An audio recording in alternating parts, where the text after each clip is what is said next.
Les violences inouïes qui viennent de se dérouler au Soudan du Sud, pratiquement à la veille de nos assises, viennent nous rappeler la nécessité d'une adaptation constante de notre organisation aux réalités de l'heure. De même qu'elle met au grand jour notre impuissance à prévenir et à faire face aux crises sur le continent. L'unité de notre continent, notamment au niveau de son intégration, ne devrait jamais être soumise à des conditions préalables ou à des exceptions, car des solutions durables doivent impliquer exceptions, because lasting solutions always involve everyone. Dans la journée de ce dimanche 17 juillet 2016, les présidents du Rwanda et du Tchad ont reçu les premiers passeports africains. La présidente de la Commission de l'Union africaine explique le bien fondé de l'initiative.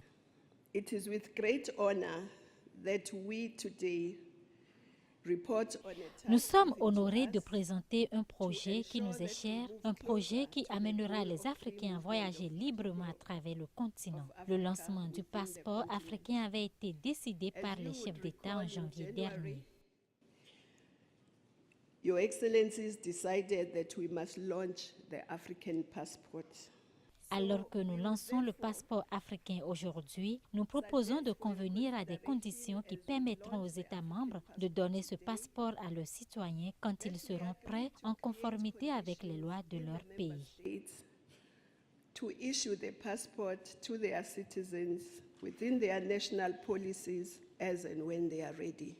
En dehors de la délivrance du passeport, les chefs d'État, les ministres des Affaires étrangères et ceux des Finances ont adopté le financement de l'Union africaine.